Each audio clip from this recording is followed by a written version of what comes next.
महाराष्ट्र के एक छोटे से गांव की रहने वाली अधेड़ उम्र की पार्वती देवी शाम के वक्त दिन ढलने के बाद कुएं से पानी लेने के लिए अपने घर से निकलती हैं। कुएं की तरफ जाते हुए वो देखती हैं कि कुएं की मुंडेर पर कोई औरत बैठी हुई है जिसने शायद अपने गोद में पानी भरने वाली गागर रखी हुई है।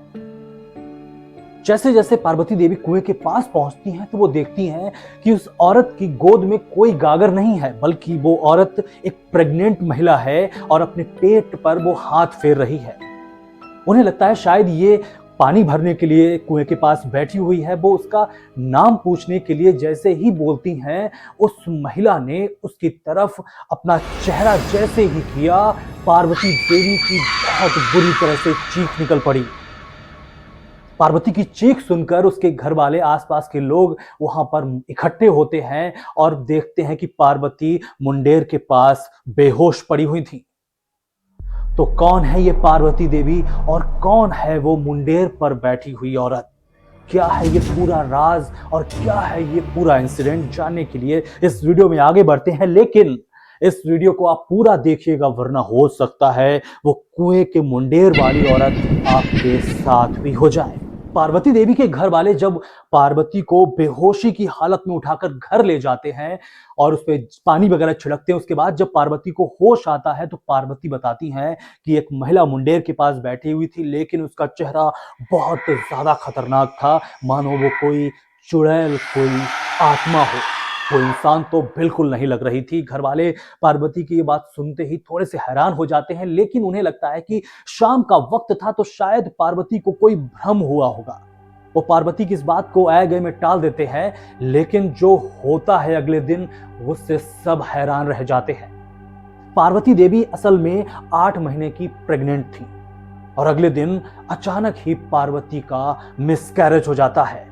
हर कोई इस बात को सुनकर हैरान था, लेकिन लोगों को ये लगता है कि शायद कल पार्वती के कुएं के पास गिरने की वजह से उनका ये मिसकैरेज हुआ है। लेकिन उस दिन के बाद से उस गांव के, उस मोहल्ले में कुछ ऐसा होना शुरू होता है जो आने वाले वक्त में सबके लिए परेशानी का सबब बनने वाला था। उसके बाद से, उस दिन के बाद से उस मोहल्ले में अक्सर प्रेग्नेंट औरतों का मिसकैरेज होना शुरू हो जाता है। 1 हफ्ता, 2 हफ्ता, 3 हफ्ता, इस तरह से धीरे धीरे, मतलब 2 हफ्ते 3 हफ्ते में एक औरत का मिसकैरेज होना तय था। और बड़ी बात यह थी कि जिस औरत का मिसकैरेज होता था उसको एक महिला रात में गलियों में टहलते हुए दिखती थी या कुएं की मुंडेर पर बैठी हुई दिखती थी, और वो महिला प्रेग्नेंट होती थी। यानी एक महिला उनको दिखती थी जो अपने पेट पर हाथ लगाए हुए घूमती थी, कहीं कोने में सिसकियां ले रही होती थी तो कहीं कुएं की मुंडेर पर बैठकर रो रही होती थी। जिस भी महिला का मिसकैरेज हुआ उनका यही कहना था कि उनको पिछले दिन कोई महिला दिखी, प्रेग्नेंट औरत। यह सिलसिला करीब 6 महीने तक चलता रहता है। आए दिन किसी न किसी औरत का मिसकैरेज हो रहा था और इस तरह से धीरे धीरे ये बात पूरे गांव में फैल जाती है। हर कोई दहशत में था।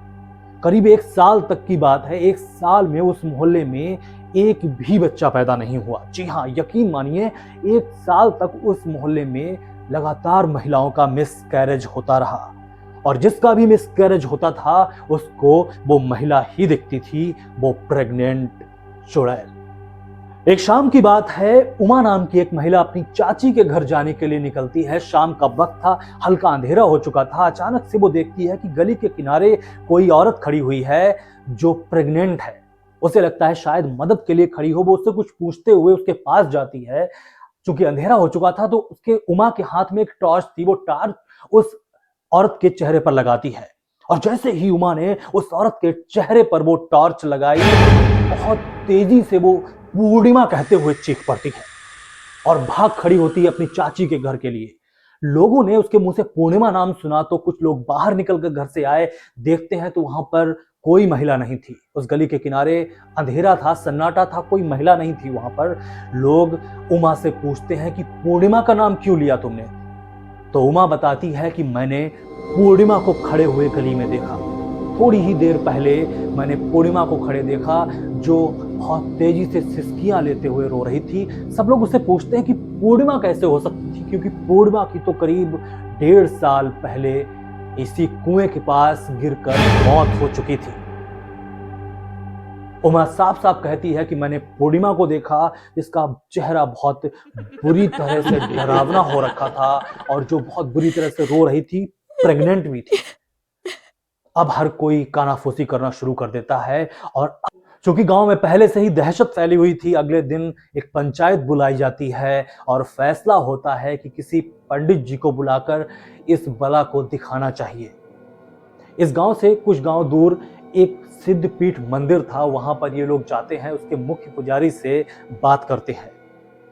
मंदिर के मुख्य पुजारी जो थे वो अगले दिन गांव में आते हैं, उस कुएं के आसपास घूमते हैं और पूरे मोहल्ले का वो भ्रमण करते हैं। उन्हें वाकई में कोई निगेटिविटी लग रही थी। वो गांव वालों को बोलते हैं कि यहाँ पर एक हवन करते हैं और हवन के बहाने उस जो भी यहाँ पर भटकती हुई आत्मा है उसको बुलाने की कोशिश की जाएगी और पूछा जाएगा कि आखिर वो ऐसा कर क्यों रही है, क्योंकि अब ये सबको कन्फर्म हो चुका था कि जो मिसकैरेज हो रहे थे कहीं ना कहीं इसके पीछे उस भटकती हुई आत्मा, उस पूर्णिमा का ही हाथ है। दोपहर को उस कुएं के पास ही एक हवन किया जाता है और हवन करने के बाद वो जो पंडित जी थे, मुख्य पुजारी थे मंदिर के, वो कहते हैं कि यहाँ पर कोई भी रूह जो भटक रही है वो हमारे सामने आए और बताए कि आखिर इन छोटे छोटे नवजात जो अभी तक जन्मे भी नहीं हैं उनका क्या कसूर था और इन महिलाओं का, इन गर्भवती महिलाओं का क्या कसूर था जो इन बच्चों को तू मार रही है। कुछ देर तक तो वहां पर कोई आवाज नहीं आती है, सन्नाटा छा जाता है। अचानक से हवन के पास ही बैठी हुई गांव की ही एक अधेड़ उम्र की महिला, 40-45 साल की उम्र की एक महिला कुछ फुसफुसाना शुरू करती है। अब चूंकि सन्नाटा छाया हुआ था तो उसकी फुसफुसाने की आवाज सबके कानों में जाती है, पंडित जी को सुनाई पड़ती है। उसकी तरफ देखते हैं और धीरे से वो महिला खड़ी हो जाती है और इसके बाद उस महिला ने वो कुछ बताना शुरू किया जिसे सुनकर हर कोई हैरान रह गया। उस महिला में पूर्णिमा की आत्मा आ चुकी थी और पूर्णिमा ने अपनी आप बीती पूरे गांव के सामने बताई। क्या कुछ बताया पूर्णिमा ने वो मैं आपको बताता हूं। पूर्णिमा बताती है कि मेरी शादी इसी गांव के रहने वाले गिरीश से हुई थी। शादी के 6 महीने बाद ही मेरे पति, जो शहर में रहकर किसी अधिकारी की गाड़ी चलाते, तो उनका एक एक्सीडेंट में निधन हो जाता है और उसके बाद मेरे साथ उस घर में बहुत बुरा सलूक होना शुरू होता है। मेरे सास ससुर मुझे मनहूस मानते हैं, अपशगुन मानते हैं और कहते हैं कि मेरे आने के बाद ही उनके बेटे का ये हाल हुआ और हर कोई उससे बहुत बुरा बर्ताव करना शुरू कर देता है। इवन उसके घर के ही लोग नहीं, मोहल्ले के आसपास के लोग भी उससे बुरी तरह से पेश आने लगते हैं। एक दिन की बात है, शाम को पूर्णिमा की सास उसको कुएं से पानी लाने के लिए भेजती हैं। थोड़ी देर पहले बारिश हुई थी, गली में कीचड़ था। पूर्णिमा कुएं के पास जाती है और कीचड़ में पैर फिसलने की वजह से पूर्णिमा उस कुएं की मुंडेर से टकराती है और सिर में ज्यादा चोट लगने की वजह से पूर्णिमा की ऑन द स्पॉट डेथ हो जाती है। अच्छा, जब पूर्णिमा की मौत होती है उस वक्त वो करीब 8 महीने की प्रेग्नेंट थी। यानी पूर्णिमा की मौत के साथ सिर्फ पूर्णिमा नहीं, एक आने वाले बच्चे की भी मौत हो चुकी थी। हैरान करने वाली एक घटना और भी होती है। पूर्णिमा की मौत के करीब 2 हफ्ते बाद पूर्णिमा के सास ससुर की एक रोड एक्सीडेंट में डेथ हो जाती है। यानी पूर्णिमा के उस घर में, पूर्णिमा के ससुराल में अब कोई नहीं बचा था। और उसके बाद पूर्णिमा की आत्मा, ये कहें अधूरी इच्छा लिए पड़ी आत्मा, पूर्णिमा की उस मोहल्ले में भटकने लगती है और उसके बाद से वो मिसकैरेज होने का सिलसिला शुरू होता है, जो मैंने अभी आपको कहानी में बताया। हर कोई पूर्णिमा की इस बात को सुनकर दुखी होता है, हैरान भी होता है और सबकी उसके साथ सहानुभूति आनी शुरू हो जाती है। हर कोई कहता है वाकई में पूर्णिमा के साथ बहुत गलत हुआ।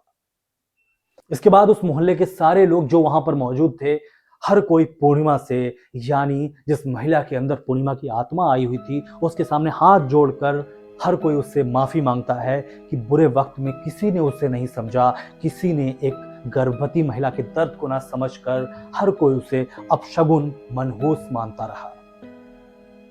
पंडित जी कहते हैं उस आत्मा से, पूर्णिमा से कहते हैं कि अब तुम्हारी सारी इच्छाएं पूरी हो चुकी हैं, तुमने बहुत से बच्चों की बलि भी ली है, लोगों को यातनाएं भी दी हैं, और जिन्होंने तुम्हें नुकसान पहुंचाया, जिन्होंने तुम्हें दर्द दिया था, वो भी अब इस दुनिया में नहीं है।